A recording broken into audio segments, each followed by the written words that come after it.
ವಿಧಾನಸೌಧದಲ್ಲಿ ಪಾಕಿಸ್ತಾನ ಜಿಂದಾಬಾದ್ ಅಂತ ಕೂಗಿದ್ದಾರೆ ಎನ್ನಲಾದ ಕೇಸ್ಗೆ ಟ್ವಿಸ್ಟ್ ಸಿಕ್ಕಿದೆ. ಸಂವಾದ ಫೌಂಡೇಶನ್ ಜಿಂದಾಬಾದ್ ಎಂದು ಕೂಗಿದ್ದಾರೆ ಎನ್ನಲಾದ ವಿಡಿಯೋದ ಲ್ಯಾಬ್ ಟೆಸ್ಟ್ ಮಾಡಿಸಿದೆ. ಕ್ಲೂ 4 ಎವಿಡೆನ್ಸ್ ಫೋರೆನ್ಸಿಕ್ ಲ್ಯಾಬ್ನಿಂದ ವರದಿ ಬಂದಿದೆ. ಇದರಲ್ಲಿ ಪಾಕ್ ಜಿಂದಾಬಾದ್ ಎಂದು ಕೂಗಿದ್ದಾರೆ ಅಂತ ಕನ್ಫರ್ಮ್ ಆಗಿದೆಯಂತೆ. ಇದೇ ವರದಿ ಈಗ ಸಂಚಲನಕ್ಕೆ ಕಾರಣ ಆಗಿದೆ. ಸರ್ಕಾರಕ್ಕೆ ಮುಜುಗರವಾಗುವಂತ ಸಾಧ್ಯತೆ ಇದೆ. ಪಾಕಿಸ್ತಾನ ಜಿಂದಾಬಾದ್ ಎಂದು ಕೂಗಿದ ಲ್ಯಾಬ್ನ ವರದಿಯನ್ನ ಬಿಜೆಪಿ ಸಾಮಾಜಿಕ ತಾಣದಲ್ಲಿ ಪೋಸ್ಟ್ ಮಾಡಿದೆ. ಎಫ್ಎಸ್ಎಲ್ ರಿಪೋರ್ಟ್ನಲ್ಲಿ ಪಾಕಿಸ್ತಾನ ಪರ ಘೋಷಣೆ ದೃಢವಾಗಿದೆ ಅಂತ ಸರ್ಕಾರದ ವಿರುದ್ಧ ಪ್ರತಿಪಕ್ಷ ಬಿಜೆಪಿ ಆಕ್ರೋಶವನ್ನು ವ್ಯಕ್ತಪಡಿಸಿದೆ. ಸತ್ಯವನ್ನೇ ತಿರುಚಿ ಸುಳ್ಳು ಮಾಡಿ ಪ್ರಚಾರ ಮಾಡಿದೆ ಕಾಂಗ್ರೆಸ್ಸಿಗರು. ಸುಳ್ಳು ಸುದ್ದಿಗಳ ಸೃಷ್ಟಿಕರ್ತರು ಎಂಬುದನ್ನು ವೈಜ್ಞಾನಿಕ ವರದಿಯೇ ಬಹಿರಂಗಪಡಿಸಿದೆ. ಈಗಲಾದರೂ ತಮ್ಮ ದೇಶ ದ್ರೋಹದ ಕೃತ್ಯವನ್ನು ಒಪ್ಪಿಕೊಳ್ಳಬೇಕು ಅಂತ ಬಿಜೆಪಿ ಆಗ್ರಹಿಸಿದೆ.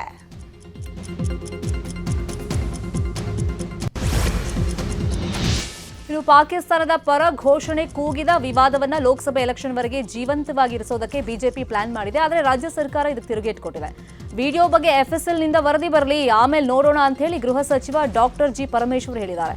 ಖಾಸಗಿಯವರು ಯಾರು, ಅವರಿಗೆ ಎನ್ಒಸಿ ಯಾರು ಕೊಟ್ಟಿದ್ದಾರೆ, ಅವರಿಗೆ ಈ ರೀತಿ ವರದಿ ಕೊಡೋದಕ್ಕೆ ಅನುಮತಿ ಇದೆಯಾ, ಎಲ್ಲವನ್ನೂ ಚೆಕ್ ಮಾಡ್ತೀನಿ ಅಂತ ಹೇಳಿ ಪರಮೇಶ್ವರ್ ಹೇಳಿದ್ದಾರೆ. ಇನ್ನು ಬಾಂಬ್ ಬ್ಲಾಸ್ಟ್ನಿಂದ ಹಾನಿಗೆ ಒಳಗಾಗಿರುವಂತಹ ರಾಮೇಶ್ವರಂ ಕೆಫೆ ಶಿವರಾತ್ರಿ ಹಬ್ಬದಂದು ಪುನರ್ ಆರಂಭ ಆಗಲಿದೆ. ಸಾಕ್ಷ್ಯ ಸಂಗ್ರಹ ತನಿಖೆಗಾಗಿ ಕೆಫೆಯನ್ನ ತನ್ನ ವಶಕ್ಕೆ ಪಡೆದಿದ್ದ ಪೊಲೀಸರು ಈಗ ಹೋಟೆಲ್ ಮ್ಯಾನೇಜ್ಮೆಂಟ್ ಸುಪರ್ದಿಗೆ ನೀಡೋದಕ್ಕೆ ಮುಂದಾಗಿದ್ದಾರೆ. ಸದ್ಯ ಎಲ್ಲಾ ತನಿಖಾ ಸಂಸ್ಥೆಗಳ ಪರಿಶೀಲನೆ ಹಾಗೂ ಸಿಸಿಬಿ ತಂಡದ ಮಹಜರ್ ಪ್ರಕ್ರಿಯೆ ಮುಗಿದಿದ್ದು ಹೋಟೆಲ್ ನವೀಕರಣಕ್ಕೆ ಅನುಮತಿ ಕೊಡುವಂತ ಚಾನ್ಸಸ್ ಇದೆ.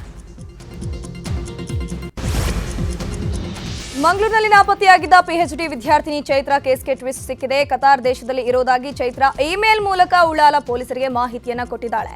ಯುವಕ ಶಾರುಖ್ ಶೇಖ್ ಜೊತೆಗಿನ ಸ್ನೇಹವನ್ನು ಒಪ್ಪಿಕೊಂಡಿರುವ ಚೈತ್ರ, ನಾನು ಪ್ರಬುದ್ಧಳಾಗಿದ್ದೇನೆ, ನನಗೆ ಪ್ರೀತಿಸುವ ಹಕ್ಕಿಲ್ವೇ ಅಂತ ಇಮೇಲ್ನಲ್ಲಿ ಪ್ರಶ್ನೆಯನ್ನ ಮಾಡಿದ್ದಾಳೆ. ನಕ್ಸಲ್ ಹೋರಾಟಗಾರ್ತಿ ಶೃಂಗೇರಿಯ ಶ್ರೀಮತಿಯನ್ನ ವಶಕ್ಕೆ ಪಡೆದು ಪೊಲೀಸರು ವಿಚಾರಣೆಯನ್ನ ಮುಂದುವರೆಸಿದ್ದಾರೆ. ಇವತ್ತು ಬೆಳಗ್ಗೆ ತೀರ್ಥಹಳ್ಳಿ ಜೆಎಂಎಫ್ಸಿ ಕೋರ್ಟ್ಗೆ ಹಾಜರುಪಡಿಸಲಿದ್ದಾರೆ. ಕೇರಳದ ತ್ರಿಶೂರ್ ಜಿಲ್ಲೆಯ ವಿಯೂರ್ ಜೈಲಿನಿಂದ ಶ್ರೀಮತಿಯನ್ನ ಬಾಡಿ ವಾರೆಂಟ್ ಮೇಲೆ ಕರೆತಂದು ತೀರ್ಥಹಳ್ಳಿ ಪೊಲೀಸರು ವಿಚಾರಣೆಯನ್ನ ಮಾಡ್ತಿದ್ದಾರೆ. ಚಿಕ್ಕಮಗಳೂರು ಜಿಲ್ಲೆಯ ಶೃಂಗೇರಿ ಸಮೀಪದ ತಾರಳಿ ಕೋಡಿಗೆ ಈ ಗ್ರಾಮದ ಶ್ರೀಮತಿ ನಕ್ಸಲ್ ಹೋರಾಟದಲ್ಲಿ ಬಿಜಿ ಕೃಷ್ಣಮೂರ್ತಿ ಜೊತೆ ಗುರುತಿಸಿಕೊಂಡಿದ್ದಾರೆ.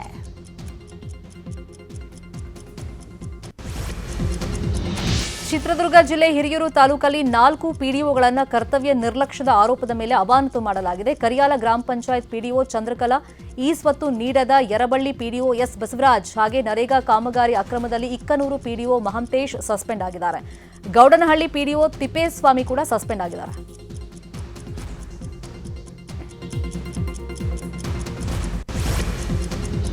ಇದೀಗ ರಾಜಕೀಯಕ್ಕೆ ಸಂಬಂಧಪಟ್ಟಂತಹ ಒಂದೊಂದು ಸುದ್ದಿಗಳನ್ನು ನೋಡ್ತಾ ಹೋಗೋಣ. ಲೋಕಸಭೆ ಚುನಾವಣೆ ಗೆಲ್ಲೋದಕ್ಕೆ ಪಣ ತೊಟ್ಟಿರೋ ಕಮಲ ನಾಯಕರು ಬಿಜೆಪಿ ಕಚೇರಿಯಲ್ಲಿ ಕೋರ್ ಕಮಿಟಿ ಸಭೆಯನ್ನ ನಡೆಸಿದ್ರು. ಮಾಜಿ ಸಿಎಂ ಬಿಎಸ್ ಯಡಿಯೂರಪ್ಪ, ರಾಜ್ಯಾಧ್ಯಕ್ಷ ಬಿವೈ ವಿಜಯೇಂದ್ರ ಸೇರಿದಂತೆ ಬಿಜೆಪಿಯ ಕೋರ್ ಕಮಿಟಿಯ ಎಲ್ಲಾ ಸದಸ್ಯರು ಭಾಗಿಯಾಗಿದ್ರು. ಇನ್ನು ಸಭೆ ಬಳಿಕ ಮಾತನಾಡಿದ ಬಿವೈ ವಿಜಯೇಂದ್ರ, ವೀಕ್ಷಕರು ಕೊಟ್ಟ ಹೆಸರುಗಳನ್ನ ಸಭೆಯಲ್ಲಿ ಚರ್ಚೆ ಮಾಡಿದ್ದೇವೆ. ಚರ್ಚೆ ಆಗಿರುವ ಹೆಸರುಗಳನ್ನ ದೆಹಲಿ ವರಿಷ್ಠರಿಗೆ ಕಳಿಸಿಕೊಡ್ತೇವೆ ಅಂತ ಹೇಳಿದ್ದಾರೆ.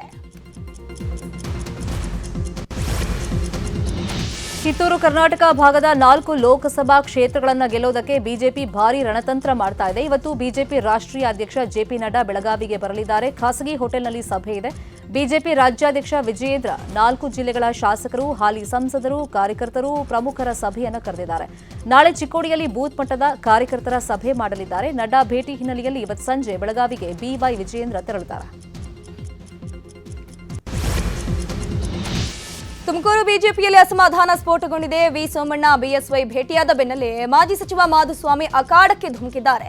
ನಾನು ಕೂಡ ಟಿಕೆಟ್ ಆಕಾಂಕ್ಷಿ ಎಂದಿದ್ದ ಮಾಧುಸ್ವಾಮಿ ಇವತ್ತು ಸುದ್ದಿಗೋಷ್ಠಿಯನ್ನು ಕರೆದಿದ್ದಾರೆ. ಕಾಂಗ್ರೆಸ್ನ ಪ್ರಭಾವಿಗಳ ಜೊತೆ ಮಾಧುಸ್ವಾಮಿ ಸಂಪರ್ಕದಲ್ಲಿ ಇರೋದ್ರಿಂದ ಇವತ್ತಿನ ಪ್ರೆಸ್ ಮೀಟ್ ಕುತೂಹಲವನ್ನು ಮೂಡಿಸಿದೆ. ಈ ಬಾರಿ ಮಂಡ್ಯ ಬಿಜೆಪಿ ಜೆಡಿಎಸ್ ಮೈತ್ರಿ ಟಿಕೆಟ್ 100% ನನಗೆ ಅಂತ ಹೇಳಿ ಮಂಡ್ಯ ಸಂಸದೆ ಸುಮಲತಾ ವಿಶ್ವಾಸದಲ್ಲಿದ್ದಾರೆ. ಕಳೆದ ಬಾರಿ ಪಕ್ಷೇತರವಾಗಿ ಸ್ಪರ್ಧಿಸಿ ಗೆದ್ದಿದ್ದೆ. ಇವಾಗ ಸಂದರ್ಭ ಬೇರೆ ಇರುತ್ತೆ, ಚಿಹ್ನೆಯಿಂದ ನಿಲ್ತೀನಿ, ಪ್ರಚಾರ ಹೋರಾಟ ಡಿಫರೆಂಟ್ ಆಗಿರುತ್ತೆ, ಯಶ್ ದರ್ಶನ್ ಬಂದ್ರೆ ಬಲ ಇರುತ್ತೆ, ಎಲ್ಲರೂ ಸಪೋರ್ಟ್ ಇದ್ದಾರೆ ಅಂತ ಹೇಳಿ ಸುಮಲತಾ ಹೇಳ್ಕೊಂಡಿದ್ದಾರೆ. ಚಿಕ್ಕಮಗಳೂರಿನಲ್ಲಿ ಶೋಭಾ ಕರಂದ್ಲಾಜೆ ವಿರುದ್ಧ ಅಭಿಯಾನ ಜೋರಾಗಿದೆ. ಗೋ ಬ್ಯಾಕ್ ಶೋಭಕ್ಕ ಅಭಿಯಾನ ಹೊಸ ರೂಪದಲ್ಲಿ ಶುರುವಾಗಿದೆ. ಕರಿಮಣಿ ಮಾಲೀಕ ಸಾಂಗ್ ರಿಮೇಕ್ ಮಾಡಿದ್ದಾರೆ. ಕ್ಷೇತ್ರದ ಒಳಗೆ ಖಾಲಿ ಅನುದಾನ ತರದೆ ಹೋದ್ರೂ ನೀ ನಮ್ಮ ಕ್ಷೇತ್ರದ ಎಂಪಿ ಶೋಭಕ್ಕ ಅನ್ನೋ ಸಾಂಗ್ ಸಖತ್ತಾಗಿ ವೈರಲ್ ಆಗ್ತಿದೆ. ಮೈಸೂರಿನಲ್ಲಿ ಮತ್ತೊಮ್ಮೆ ಮೋದಿ ಅಭಿಯಾನ ನಡೀತಾ ಇದೆ. ಮೈಸೂರು ಬಿಜೆಪಿ ಘಟಕದಿಂದ ನಾರಿ ಶಕ್ತಿ ವಂದನಾ ಹೆಸರಲ್ಲಿ ನಡೀತಿರುವಂತಹ ಮ್ಯಾರಥಾನ್ನಲ್ಲಿ ಬಿಜೆಪಿಯ ನಗರಾಧ್ಯಕ್ಷ ಮಾಜಿ ಶಾಸಕ ಎಲ್ ನಾಗೇಂದ್ರ ಸೇರಿದಂತೆ ಪ್ರಮುಖರು ಪಾಲ್ಗೊಂಡಿದ್ದಾರೆ. ವಾಕ್ಥಾನ್ನಲ್ಲಿ ನೂರಾರು ಮಹಿಳೆಯರು ಪಾಲ್ಗೊಂಡಿದ್ದಾರೆ. ಸಂಸದ ಡಿಸಿಎಂ ಡಿಕೆ ಶಿವಕುಮಾರ್ ಸಂಬಂಧಿ ಚನ್ನಪಟ್ಟಣ ಕಾಂಗ್ರೆಸ್ ಮುಖಂಡ ರಘುನಂದನ್ ರಾಮಣ್ಣಗೆ ನಿಗಮ ಮಂಡಳಿ ಅಧ್ಯಕ್ಷ ಹುದ್ದೆಯನ್ನು ನೀಡಲಾಗಿದೆ. ಇದರಿಂದ ಕಾಂಗ್ರೆಸ್ ಮುಖಂಡ ಹನುಮಂತಯ್ಯ ಆಕ್ಷೇಪವನ್ನು ವ್ಯಕ್ತಪಡಿಸಿದ್ದಾರೆ. ಚುನಾವಣೆಯ ಸಂದರ್ಭದಲ್ಲಿ ಮಾತ್ರ ಬರುವವರಿಗೆ ಅಧಿಕಾರ ನೀಡಲಾಗಿದೆ, ನಮ್ಮಂತಹ ನಿಷ್ಠಾವಂತರನ್ನ ಕಡೆಗಣಿಸಲಾಗಿದೆ ಅಂತ ಅಸಮಾಧಾನವನ್ನು ಹೊರಹಾಕಿದ್ದಾರೆ. ಸಾಮಾಜಿಕ ಜಾಲತಾಣದಲ್ಲಿ ಚರ್ಚೆ ಕೂಡ ಆಗ್ತಿದೆ.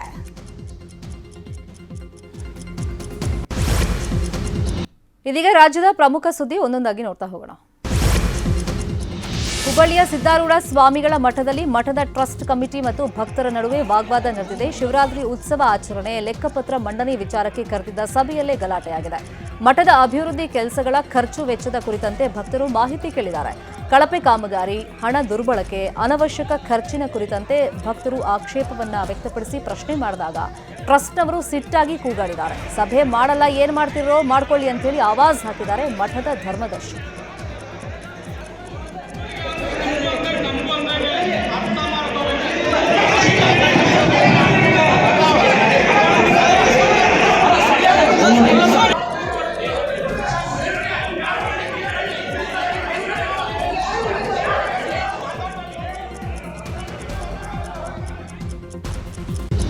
ಹಾಸನಕ್ಕೆ ಸಿಎಂ ಡಿಸಿಎಂ ಭೇಟಿ ವಿಚಾರದ ಬಗ್ಗೆ ಹೊಳೆನರಸೀಪುರದ ಮಾವಿನಕೆರೆಯಲ್ಲಿ ಸಂಸದ ಪ್ರಜ್ವಲ್ ರೇವಣ್ಣ ಮಾತನಾಡಿದ್ದಾರೆ. ಬರೋರು ಬರ್ತಾ ಇರ್ತಾರೆ, ಅದಕ್ಕೆಲ್ಲ ನಾವು ತಪ್ಪು ತಿಳಿಯೋಕ್ಕಾಗುತ್ತಾ?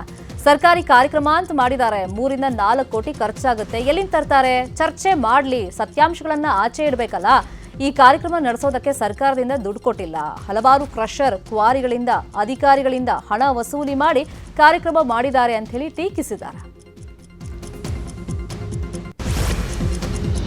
ಶಿವಮೊಗ್ಗ ಜಿಲ್ಲೆ ಸೊರಬ ತಾಲೂಕಿನ ಐತಿಹಾಸಿಕ ಹಾಗೂ ಪುರಾಣ ಪ್ರಸಿದ್ಧ ಕ್ಷೇತ್ರ ಚಂದ್ರಗುತ್ತಿಯಲ್ಲಿ ಕುಡಿಯುವ ನೀರಿರದೆ ಪರದಾಡುವಂತಾಗಿದೆ. 15 ದಿನಗಳು ಕಳೆದರೂ ಗ್ರಾಮದಲ್ಲಿ ನೀರು ಸರಬರಾಜಾಗ್ತಿಲ್ಲ. ಇದರ ಬಗ್ಗೆ ಗ್ರಾಮ ಪಂಚಾಯಿತಿಯವರ ಗಮನಕ್ಕೆ ತಂದರೂ ಕೂಡ ಯಾವುದೇ ಪ್ರಯೋಜನವಾಗಿಲ್ಲ. ನೀರು ಪೂರೈಸದ ಅಧಿಕಾರಿಗಳಿಗೆ ಮಹಿಳೆಯರು ಹಿಡಿ ಶಾಪ ಹಾಕ್ತಿದ್ದಾರೆ. ಚಾಮರಾಜನಗರ ಜಿಲ್ಲೆ ಬಳಿಯ ಮಹದೇಶ್ವರ ಬೆಟ್ಟ ವ್ಯಾಪ್ತಿಯ ಪಾಲಾರ್ ಗ್ರಾಮದಲ್ಲಿ ಹನಿ ನೀರಿಗೂ ತತ್ವರ ಎದುರಾಗಿದೆ. ಬೋರ್ವೆಲ್ ಇಲ್ಲದ ಕಾರಣ ಕಾಡಿನ ಮಧ್ಯೆ ಇರೋ ನದಿ ಪಕ್ಕದಲ್ಲಿ ಮರಳುಗುಂಡಿ ತೋಡಿ ಅದರಲ್ಲಿ ಶೇಖರಣೆಯಾಗುವಂತ ನೀರನ್ನೇ ತಂದು ಕುಡಿತಾ ಇದ್ದಾರೆ. ಪಾಲಾರ್ ಗ್ರಾಮದಲ್ಲಿ 70ಕ್ಕೂ ಹೆಚ್ಚು ಸೋಲಿಗರ ಕುಟುಂಬಗಳು ವಾಸ ಮಾಡ್ತಾ ಇದ್ದು ನೀರಿಗೆ ಪರದಾಡ್ತಾ ಇವೆ. ಬೆಂಗಳೂರು ಗ್ರಾಮಾಂತರ ಜಿಲ್ಲೆಯ ದೊಡ್ಡಬಳ್ಳಾಪುರ ನಗರದ ಮತ್ಸಂದ್ರ ವಾರ್ಡ್ನಲ್ಲಿ ಕುಡಿಯುವ ನೀರಿಗಾಗಿ ಜನ ಪರದಾಡ್ತಿದ್ದಾರೆ. ಇನ್ನು ಹೊಸನಲ್ಲಿ ಸಂಪರ್ಕ ಕೊಡೋದಾಗಿ ನೀರಿನ ಪೈಪ್ ಕಿತ್ತಿದ್ದ ನಗರಸಭೆ ಸಿಬ್ಬಂದಿ 20 ದಿನಗಳು ಕಳೆದರೂ ದುರಸ್ತಿ ಮಾಡಿಲ್ಲ. ಹಣ ಕೊಟ್ಟರೆ ಹೊಸ ನಲ್ಲಿಯನ್ನ ಕನೆಕ್ಟ್ ಮಾಡಿಕೊಡೋದಾಗಿ ವಾಟರ್ಮ್ಯಾನ್ ಡಿಮ್ಯಾಂಡ್ ಮಾಡ್ತಿದ್ದಾನಂತೆ. ಬೇರೆ ದಾರಿ ಇಲ್ಲದೆ ಜನ ರಸ್ತೆಯಲ್ಲಿ ಪೈಪ್ ಒಡೆದು ಹರಿಯುತ್ತಿರುವ ನೀರನ್ನೇ ತುಂಬಿಕೊಂಡು ಕುಡಿತಾ ಇದ್ದಾರೆ. ಮಂಡ್ಯ ಜಿಲ್ಲೆಯ ಶ್ರೀರಂಗಪಟ್ಟಣದಲ್ಲಿರುವಂತಹ ಪಶ್ಚಿಮ ವಾಹಿನಿ ಬತ್ತಿ ಹೋಗಿದೆ. ಬೇಸಿಗೆ ಎಫೆಕ್ಟ್ನಿಂದ ಧಾರ್ಮಿಕ ಕೈಂಕರ್ಯಕ್ಕೆ ನೀರೇ ಇಲ್ಲದಂತಾಗ್ಬಿಟ್ಟಿದೆ. ಅಸ್ಥಿ ಬಿಡೋದಕ್ಕೆ ಬಂದ ಜನ ಬೇಸರ ವ್ಯಕ್ತಪಡಿಸಿದ್ದಾರೆ. ಈ ಸ್ಥಳದಲ್ಲಿ ಸತ್ತವರಿಗೆ ಪಿಂಡ ಪ್ರದಾನ ಮಾಡೋದು, ಅಸ್ಥಿ ಬಿಡೋದು ವಾಡಿಕೆ.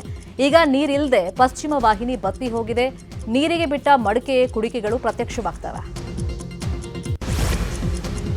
ಹುಬ್ಬಳ್ಳಿ ಜನರಿಗೆ L&T ಕಂಪನಿ ದುಬಾರಿ ನೀರಿನ ಬೇಲ್ ಶಾಕ್ ನೀಡಿದೆ. ಹುಬ್ಬಳ್ಳಿಯ ಹೆಗ್ಗೆರೆಯ ಭುವನೇಶ್ವರಿ ನಗರ ಸುತ್ತಲಿನ ಪ್ರದೇಶದ ಆಶ್ರಯ ಮನೆಗಳಿಗೆ ಬರೋಬ್ಬರಿ 70,000ದಿಂದ 1 ಲಕ್ಷ ರೂಪಾಯಿವರೆಗೆ ಬಿಲ್ ನೀಡಲಾಗಿದೆ.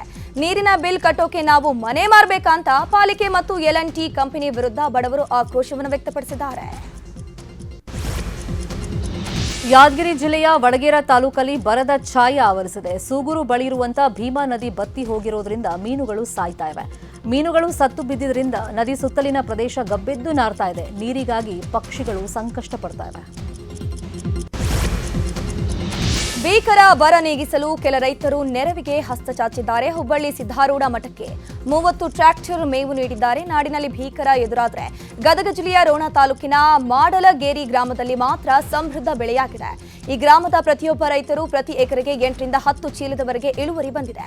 ಪ್ರತಿ ವರ್ಷದಂತೆ ಹುಬ್ಬಳ್ಳಿಯ ಸಿದ್ದಾರೂಢ ಮಠದ ಗೋವುಗಳಿಗೆ ಸುಮಾರು 30 ಟ್ರ್ಯಾಕ್ಟರ್ ಮೇವನ್ನು ಕೊಟ್ಟಿದ್ದಾರೆ. ಬೀದರ್ ಕೇಂದ್ರೀಯ ಬಸ್ ನಿಲ್ದಾಣದಲ್ಲಿನ ಮಳಿಗೆಗಳ ದುಸ್ಥಿತಿ ಹೇಗಿದೆ ಅಂದ್ರೆ ಇಲ್ಲಿ ನಿತ್ಯ ಇಲಿ, ಹೆಗಣ, ಹಾವುಗಳದ್ದೇ ಕಾಟ ಆಗ್ಬಿಟ್ಟಿವೆ. ಅಂಗಡಿಯಲ್ಲಿರುವಂತಹ ಬಿಸ್ಕೆಟ್ ಚಿಪ್ಸ್ ತಿಂದು ಹಾಕ್ತಿವೆ ಇಲಿ ಮತ್ತೆ ಹೆಗ್ಗಣಗಳು. ಸಾರಿಗೆ ಇಲಾಖೆಗೆ ಪ್ರತಿ ತಿಂಗಳು ಬರೋಬ್ಬರಿ 21,000 ರೂಪಾಯಿ ಬಾಡಿಗೆ ಕೊಡ್ತಾ ಇದ್ದಾರೆ. ಆದರೆ ಬಸ್ ನಿಲ್ದಾಣದಲ್ಲಿರುವಂತಹ ಮಳಿಗೆಗಳ ಸಮಸ್ಯೆಗಳನ್ನ ಬಗೆಹರಿಸ್ತಾ ಇಲ್ಲ ಸಾರಿಗೆ ಅಧಿಕಾರಿಗಳು. ದಕ್ಷಿಣ ಕನ್ನಡ ಜಿಲ್ಲೆಯ ಪಣಂಬೂರು ಬೀಚ್ನಲ್ಲಿ 3 ಯುವಕರು ಕಣ್ಮರೆಯಾಗಿರುವ ಘಟನೆ ನಿನ್ನೆ ಸಂಜೆ 6 ಗಂಟೆಯ ವೇಳೆಗೆ ನಡೆದಿದೆ. ಲೈಫ್ ಗಾರ್ಡ್ ಸೂಚನೆ ಧಿಕ್ಕರಿಸಿ ಬೀಚ್ನಲ್ಲಿ ಆಟವಾಡುವಾಗ ಈ ಒಂದು ಘಟನೆ ಸಂಭವಿಸಿರುವಂತದ್ದು. ಮಿಲಾನ್, ಲಿಖಿತ್, ನಾಗರಾಜ್ ನಾಪತ್ತೆಯಾದ ಯುವಕರು. ಕನ್ನಡಿಗರ ಮೆಚ್ಚಿನ ನಿಮ್ಮ ನ್ಯೂಸ್ 18 ಕನ್ನಡ ಈಗ ವಾಟ್ಸ್ಆಪ್ನಲ್ಲಿಯೂ ಲಭ್ಯ.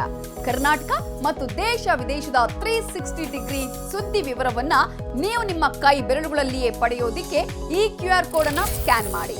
ನಮ್ಮ ಚಾನೆಲ್ ಅನ್ನ ಫಾಲೋ ಮಾಡಿ, ನೋಟಿಫಿಕೇಶನ್ ಆನ್ ಮಾಡಿ.